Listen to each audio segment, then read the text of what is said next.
Will Aussies get on board with Amazon style checkout free supermarkets? And is NBN on track to stumble across the rollout deadline?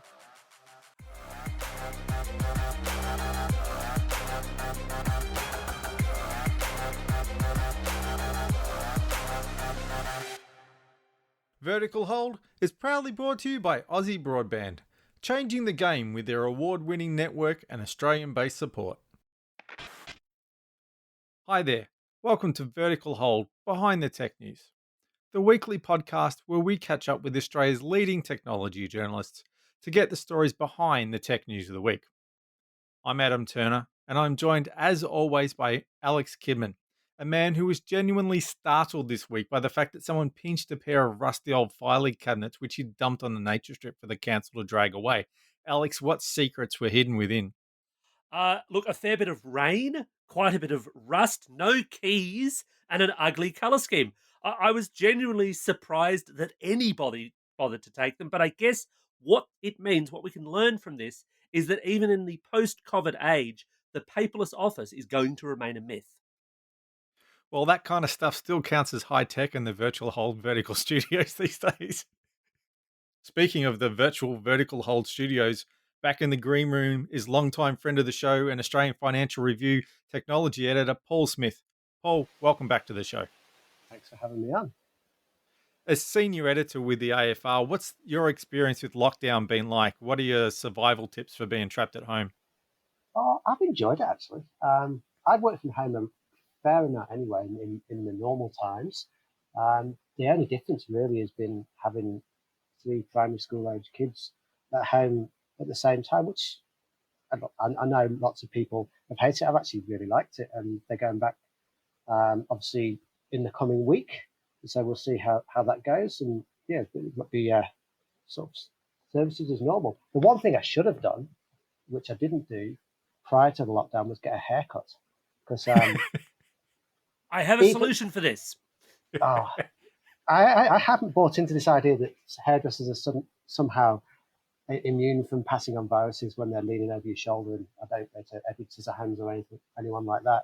But there's been a massive spike. Normally, I do a lot of interviews over the phone, but in the fact that everyone's on Zoom these days, you have to have an excuse not to be on Zoom, and I haven't managed to come up with one that isn't just I don't want to be looking at you when we talk. So at the number of interviews I've done where I've tried to conceal the fact that my head's unraveling and I look like an absolute mess. That's probably been the big thing that I should have done differently, is just thought a bit more about my personal grooming. But anyway. So this week, we're asking whether the NBN is going to make its mid-year deadline for completing the rollout. But first, we're looking at the impact that the coronavirus is having on the way we shop. Alex, what's the story? So, one of the realities of the coronavirus pandemic is we've all been stuck at home. Australians have been doing a lot more online shopping. And of course, online shopping is great for this kind of thing because in the online world, both nobody knows you're a dog and you don't have to touch anyone. But we still need to eat. And we've seen a bit of growth in contactless shopping in supermarkets. And Paul, I know this is a story you've been across this week. What's actually happening out there in the supermarket world that impacts the tech space? Well, yeah, I interviewed the managing director of Woolies X, which is a technology division that they established within Woolworths about 3 years ago. And I got in contact with them to talk about the surge in online shopping and the fact that they couldn't serve people for a significant portion of the initial lockdown. They went only emergency orders and people that were housebound could order. The conversation went on, and they were talking about these trials that they've been doing it's called Scan and Go, which is where you walk around the store with an app which has your credit card details embedded in it already. You've already signed up, and you basically go around and use the camera on the phone to scan items as if you're working for Woolies, and then you just walk out of the store. It's similar to those Amazon stores in the US where they've got cameras and scanners up where you just walk out without paying, and it's this checkout free technology. And they've been trialing it in a handful of stores so far. It's increased. I think there's one in Victoria, most of them in New South Wales. I could be wrong about that.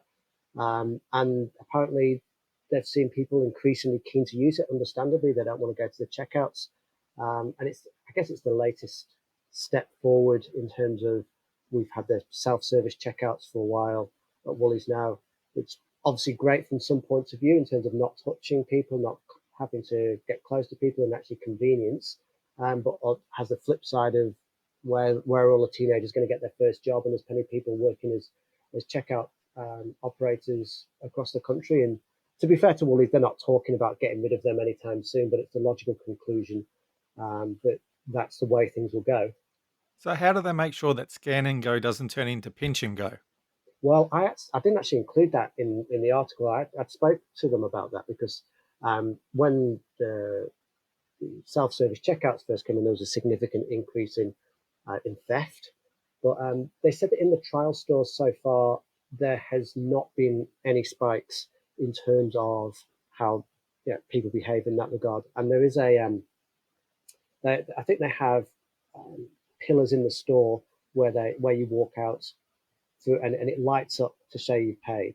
And so if you walk in, I don't know necessarily how it works when there's a 50-50 mix of people scanning and people paying, but they have ways in, because they said customers are going over the top in stores at the moment to demonstrate that they're paying, sort of like loudly speaking to yourself, right, that's that paid for, or that kind of, because they don't want people to think that they're stealing. And I've done the pantomime acting at the self-service checkouts in Woolies myself. Like, that's that paid for. Off I go back to my car now. It hides the fact that I've stolen a bar of chocolate perfectly.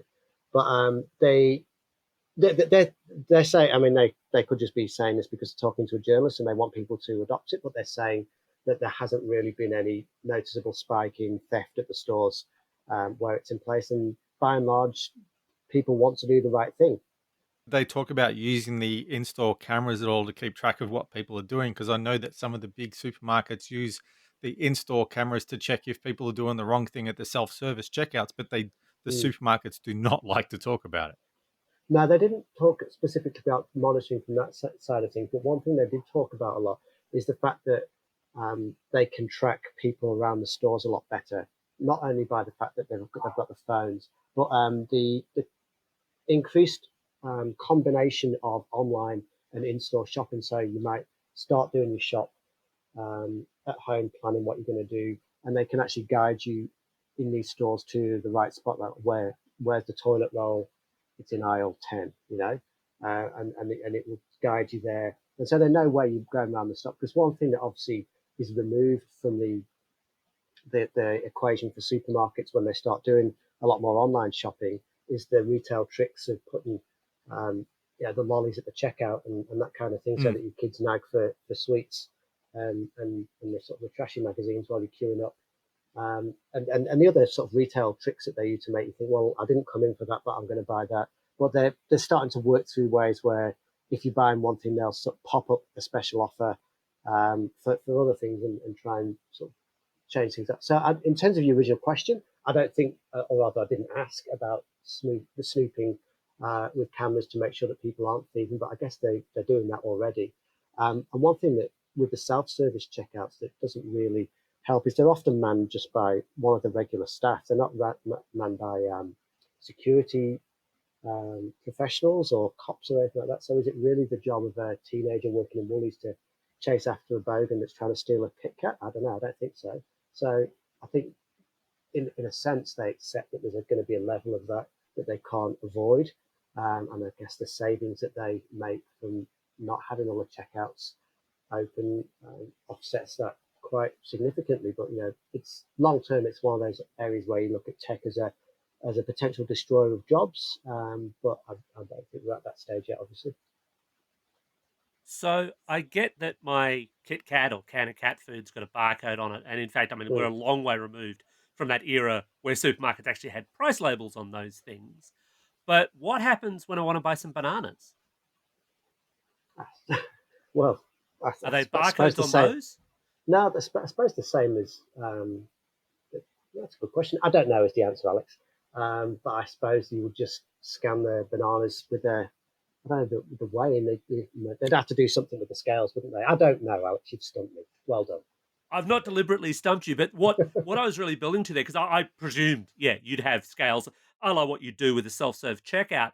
That's the one area where I guess the contactless side of it starts to fall away because, and maybe there's a job there too, of course, because you've then got to have an area where people can do that and you've got to keep it clean. Whereas everything else, I can just pick stuff up and I don't have to touch other grubby people. And that is definitely the area that's most ripe for theft and cheating, isn't it? You pick a really cheap thing like potatoes and click that on the screen and then weigh something that costs a fortune, and it's wow, that was a cheap, the exotic fruits or Avocado. whatever. Yeah, there you go, professional thief, Adam. Yeah, oh So yeah, I know how to steal my fruit and veg. yeah, so I mean that's one of the areas where I think maybe they would have someone standing around just sort of helping you slash making sure that you're not stealing. So, what do you think the long term push is for this? Do you think that Australians are interested in the mainstream? Do you think that the supermarkets want to do it? Are they going to go towards that Amazon idea in the US of a supermarket that is entirely contactless with no checkouts? I think if you ask them in an interview, they'd definitely say they don't want to do that. But if you're an investor asking a supermarket, they'd say they definitely want to do it because it saves a huge amount of money on staffing and all that kind of thing, and it also um, arguably more efficient for them to do it that way. There was a Coles executive whose name escapes me that was quoted in the media earlier in the year that was saying that within 10 years they could very feasibly see checkout free supermarkets across Australia. I think the reaction for a lot of people would be, I don't want that. I want people there helping me to pack my shopping because that's been one thing that's changed with the COVID-19 restrictions. Is you have to pack your own shopping, and that people want people to have jobs, and most people know someone that works in Woolies, and most people know someone that works in Coles or the IGA, and it's a great first job for many people. It's a great part-time job for many people. So there's huge societal things as you always talk about automation of processes, what it means for the future of work and the future of society. But I think from a convenience point of view and a savings point of view, it would definitely go this way. There's no way that they won't be investing in this kind of thing. Isn't there a larger scale equity issue here? I mean, we've already seen this play out with the COVID Safe app, where there's a proportion of people who simply don't have a phone that can run that app. They'd presumably, probably all or most, fall into the same bucket of, well, I don't have a phone that can run the Woolies or the Coles app either. Doesn't have NFC, doesn't have up to date Android or iOS. Well, I guess that would be that certainly would be one issue in terms of scanning your own food and bed, but then that would maybe be removed by the uh, angle of the Amazon one, which is less to do with the phone app and more to do with sensors. The Woolies one isn't doing the sensors where it's recording what you've got. It's relying on you to use your phone. So yeah, you would need some kind of human backup for if the phone wasn't working or someone didn't have a phone because there's no way they're going to want to cut off parts of society that can't afford a phone. But yeah, I think it's just look at any airport. You used to have to line up for your bags. Now you just go and check them in. There's a few people standing around if you need help putting the labels on. It will happen. It's not a great thing for many people, but it definitely will happen, I think. So, Paul, NBN is supposedly stumbling towards the finishing line. Are they on track to finish the so called volume build by the end of June?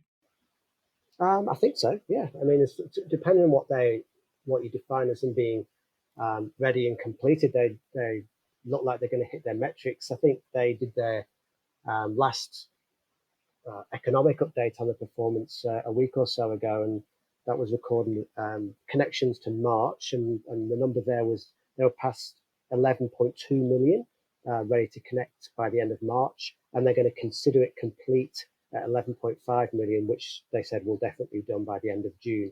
So on that metric, I guess yes, the NBN is complete, but the sort of bigger question is what does complete mean? Because most people want to know what happens now in terms of upgrades, um, whether whether this is it. Um, there's still plenty more questions to ask. I mean, but the officially ticking the box off to say that the initial rollout is complete should be done by the end of June. Yeah, But that's not true, is it? Because there's still, what, 100,000 homes or whatever in the too hard basket? They came yeah, up with that's this right. term volume build to say most, not all, right? Yeah, I mean that's the houses that were have got difficult lead-ins and difficult I don't know topographical features. But yeah, that's I've no more knowledge than you do on that one. But yeah, they still have to complete those. But by the metrics that they've set themselves, which has been a thing with the NBN since Labour was in power as well. They've always had these metrics that mean more to people within NBN than people actually in the country itself. They used to do premises passed and all that kind of thing. But by the terms that they were defining of officially saying that they'd finished, they should be done by the end of March, by the end of June. But I agree with you. Yeah, there's plenty of people listening to this will go, well, hang on, I'm still on ADSL, Yeah. or yeah. So yeah, you're right. You're right to point that out. But by and large, they will be calling it complete. But then the questions need to start being asked. Okay, what happens now? In terms of upgrades, because they're certainly not where they need to be in terms of revenue yet, because that's another metric that has been kind of blown out a little bit by the COVID-19 pandemic. They've been giving extra capacity for free essentially against their own business model in order to keep the thing running and to make sure that it runs fine. And by and large, it's stood up to the work from home. I know some people have had problems, but they're always going to. But by and large, we haven't seen a massive catastrophe as a result of people trying to work from home on the NBN. It might not be everyone's choice of technology. It's not most people aren't on fibre to the premise, but by and large, it stood up well to a huge test. But that doesn't mean that we sort of give it a free pass and say, well, that's that done. We still need to have questions answered about what happens now. I'm somewhat surprised actually. They're sitting on, I think it's, and this is top of my head, they're sitting on something like about 70% of those ready to connect premises, or whichever term they want to use now, as having actually connected. So there's still 30 odd percent of people who haven't. Some of those never will, of course. But you would think, amidst the whole coronavirus thing, with more people working from home or just Netflixing from home, you'd think they would have seen a spike in people actually connecting, that it would have jumped up from that 70% figure.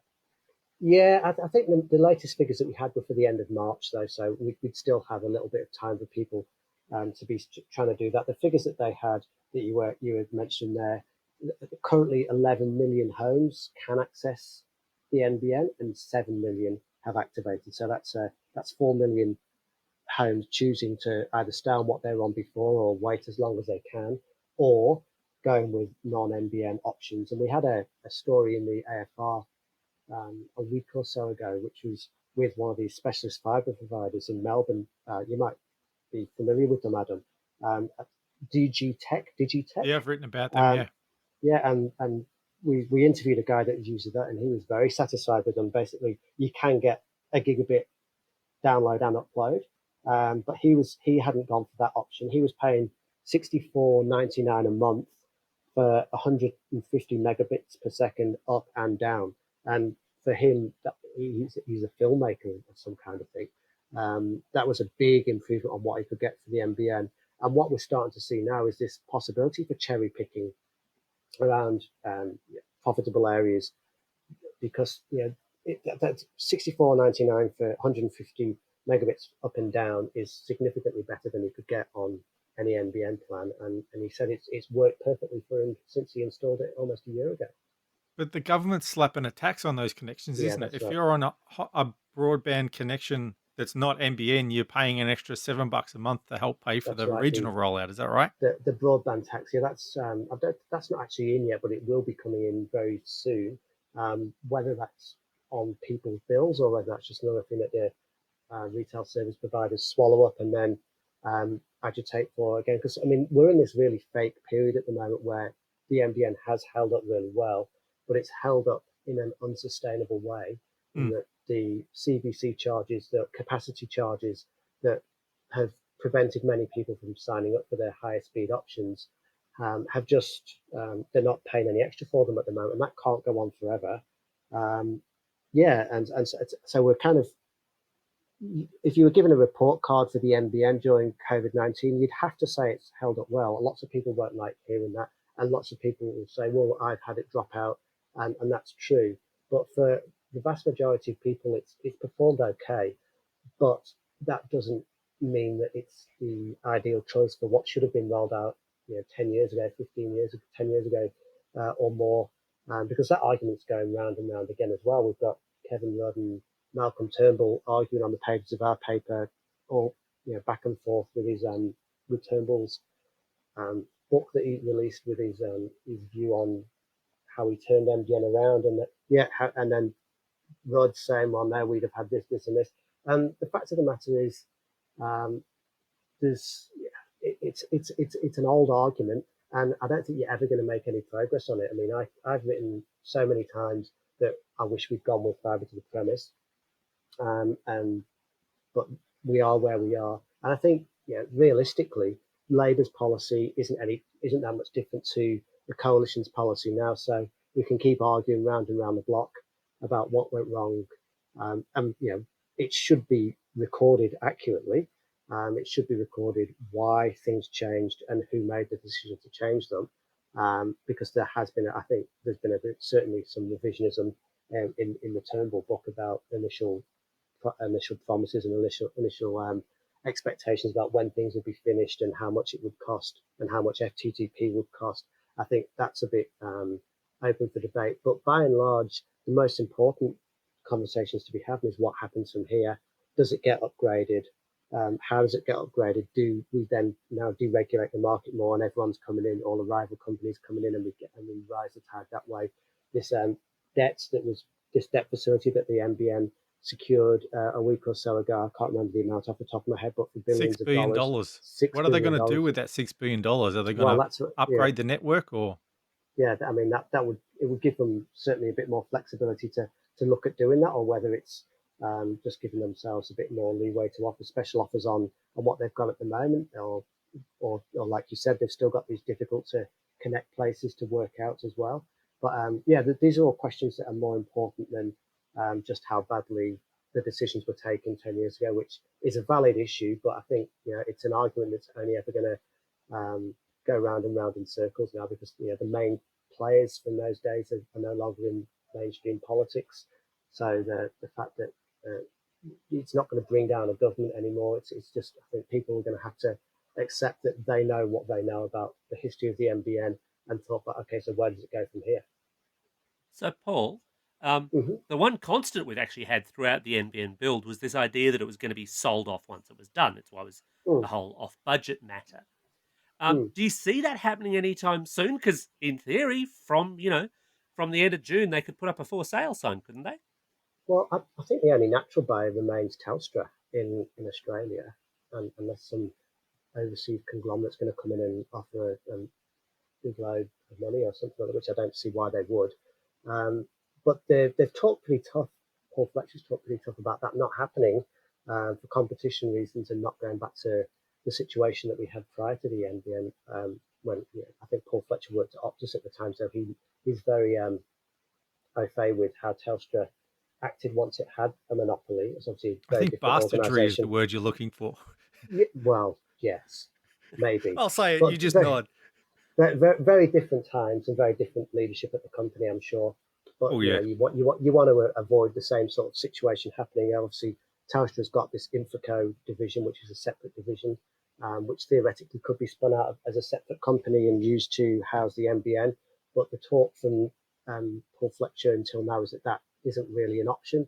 So yeah, I mean, the idea has been to sell it off. And look, the fact that the NBN was able to raise this debt at this time and get investors to put it in is actually a vindication that there are people out there that think that this is a commercially viable endeavor and that it will do okay in the future. Because I was personally quite surprised when they announced it, because we've kind of gone from this idea that it's not really very investable, but they've raised billions of dollars, or the ability to borrow billions of dollars, which would obviously saddle it down with more debt. But so yeah, who knows? I don't think it will be sold anytime soon. I think people will want to see upgrades or upgrade path, and I think the government's going to be on the chain to make sure that happens for the foreseeable future. But I think it's going to be one of those things where no one that is furious about how the NBN has changed under the coalition is ever going to be satisfied.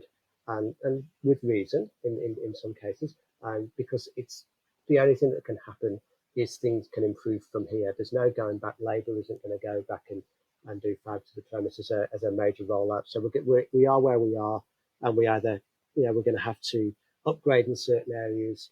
There will be much more commercial competition, I guess. The TPG thing is gone through, so we see how that changes the dynamic and in terms of investment, and also what 5G genuinely does to home usage. Because I mean, it depending on who you talk to, there's going to be a big impact on NBN subscribers because of 5G. And some people say, well, no, that's not going to be enough. So we're still going to have to wait and see. But I think any upgrades are still going to be needed to be planned by the existing NBN and the government for the foreseeable future.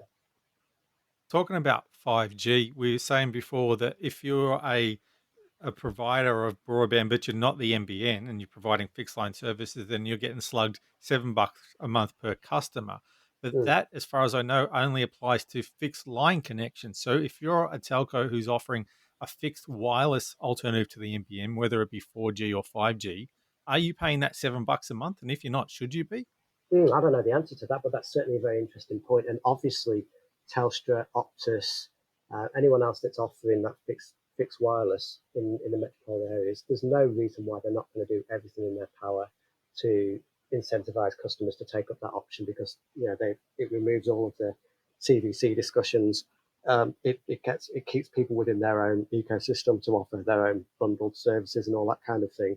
So yeah, you're definitely going to see competition on fixed wireless, particularly in metropolitan areas. And I don't see how that's not going to have a big impact longer term on the NBN. Well, that just about wraps up yet another episode of Vertical Hold. Thanks to Paul for making time for the show this week. Well, thanks for having me on. And Paul, if people want to find your writing and fine editing work online, where can they do that?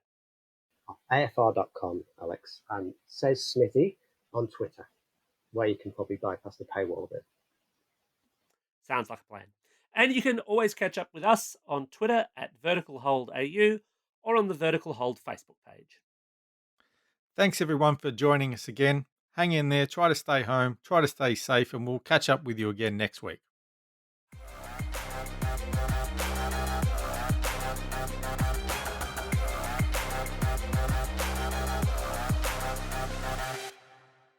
Vertical Hold is proudly brought to you by Aussie Broadband, changing the game with their award-winning network and Australian-based support.